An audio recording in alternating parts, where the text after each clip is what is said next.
Rikhiram Sharma was made for the spotlight, and his multifaceted career is shaping up to be nothing short of iconic. Having been born into the world-renowned Rikhiram family of luthiers from Delhi, Rishab was first introduced to the sitar at the tender age of 10.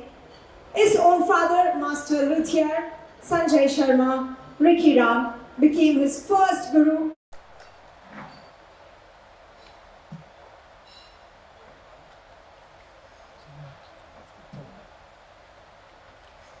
Please welcome my dad as well, Sanjay Sharma.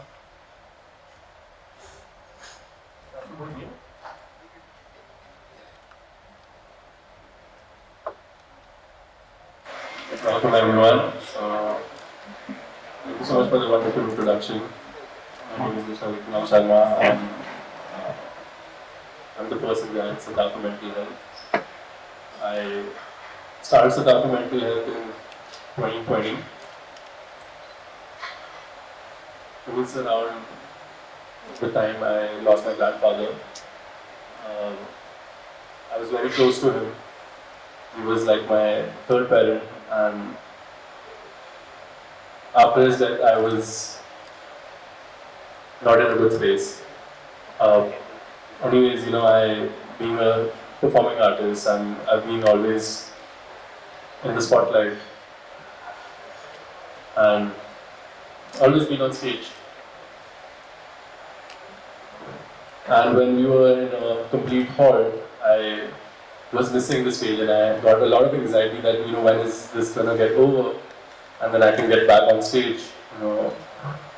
Also highlighting the benefits and the healing properties of Indian classical music that it holds. Rag Chikitsa is a very old concept. Rag Chikitsa, meaning raga therapy, has been there in our Vedas for years and years.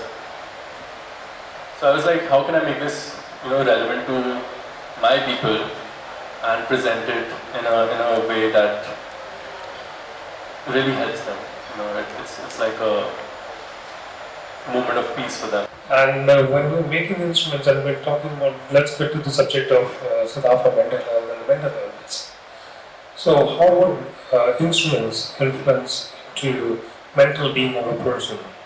So when we were making instruments, I had made small tanpuras, and then there were big tejur tanpuras, as you say. So there's a smaller version of tanpuri that we make.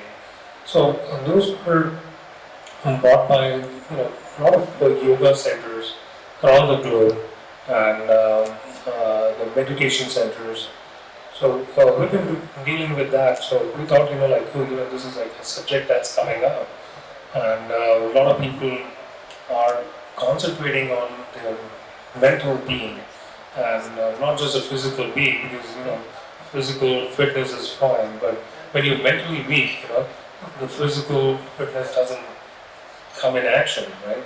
So and the initiative that he's taking, so he's taking the sitar in a meditative manner, and if you just, when you witness his concert on Sunday on the 31st, you'll see that the way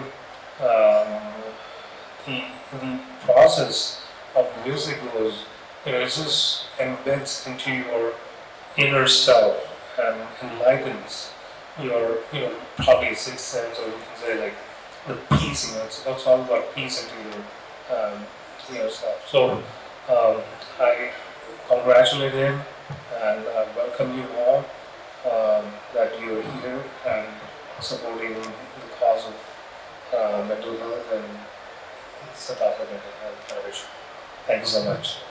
See, definitely it's a huge responsibility. Even when I was at the White House, there was some back and forth about how to present it, because they were asking me, can I stand up and play? I was like, no, this is not how it happens. You need to have like a riser, we have to have a bench to perform the sitar, and because if we are presenting Indian classical music at that level, it has to be in the right manner, right? We have to present, because imagine all of the Americans thinking that you can stand up and play sitar, right? That would be wrong. So me being a student of Ravi Shankar ji, I have to be the right kind of ambassador for Indian classical musical presentation and experience. So it is a lot of pressure. You know, it's not just my Guruji's legacy on my shoulder. There's also my family's legacy of making musical instruments and making better musical instruments. And that would be the expectation. Like whatever instruments that he has made, I have to take it to the next level and make a lot better instruments. So often Guruji used to say, you know, that I'm not going to live for much longer. He was 90 years at that time. He said, you know, jitna bhi le sakte ho, whatever you can grasp, as soon as possible, just take it from me. And you have to take this legacy forward because you're probably my last disciple. And you're the youngest one of all of them.